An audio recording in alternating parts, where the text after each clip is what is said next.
정권 교체 여망에 부응하려면 도덕성과 중도 확장성을 갖춘 후보가 국민의힘의 선택이어야 한다.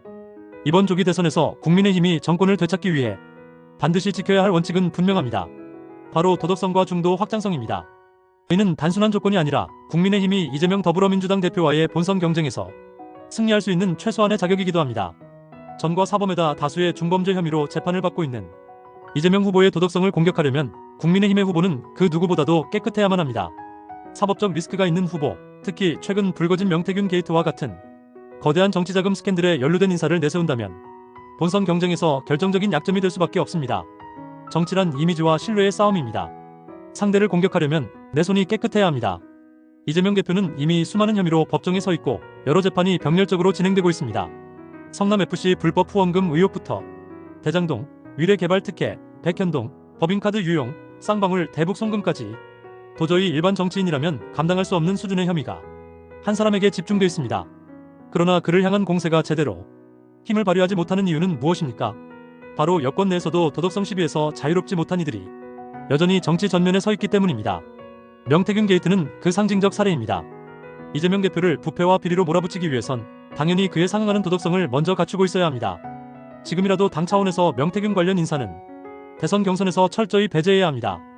이들은 기소 여부와 관계없이 국민의 신뢰를 회복하기 어렵고 민주당의 사법 리스크 프레임을 희석시키는데 결정적으로 기여할 뿐입니다.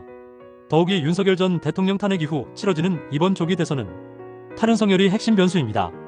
윤 전 대통령의 탄핵은 대한민국 헌정사에서 가장 충격적인 사건 중 하나로 남을 것이며 그의 국정 운영 실패에 대한 국민적 심판이었습니다.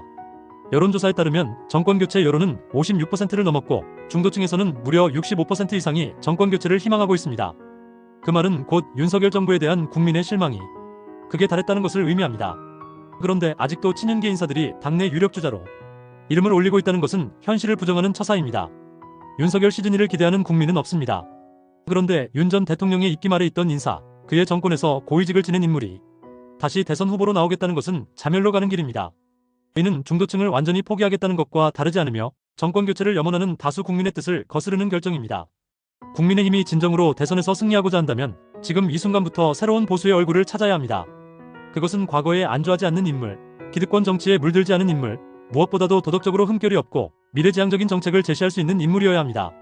강성 지지층만 바라보는 정치, 극우 유튜브 채널과 밀착된 정치, 전광훈식 정치에 동조하는 후보는 더 이상 시대에 맞지 않습니다. 이제는 상식과 공감, 그리고 설득이 통하는 정치인이 필요합니다. 윤석열 대통령의 실패를 반복할 인물이 아닌 보수가 왜 다시 국민의 선택을 받아야 하는지를 설명할 수 있는 리더가 필요합니다. 무엇보다 중요한 것은 중도 확장성입니다. 선거는 결국 중도층에서 결정됩니다. 강성 지지층이 여론을 선도하던 시대는 이미 지나갔습니다.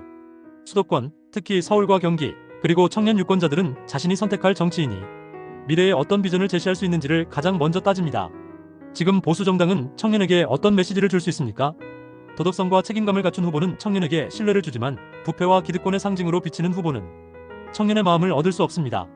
실제 여론조사에서도 윤 전 대통령 탄핵 이후 20대와 30대는 보수에 등을 돌리고 있으며 이 흐름을 되돌릴 수 있는 방법은 단 하나, 새로운 인물의 등장이 전제되어야 합니다.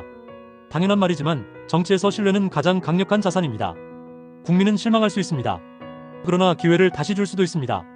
지금이 바로 그 시점입니다. 보수 정당이 진정으로 쇄신하고 국민의 눈높이에 맞는 정치를 보여준다면 다시 기회를 줄 것입니다. 그러나 그 기회를 무책임한 공천과 정치적 타협으로 망쳐버린다면 국민은 주저없이 등을 돌릴 것입니다. 특히 강성 지지층만을 바라보며 후보를 결정한다면 이번 대선은 보수 진영의 위기이자 향후 수년간의 정치적 암흑기로 이어질 수 있습니다. 국민의힘은 선택의 기로에 서 있습니다.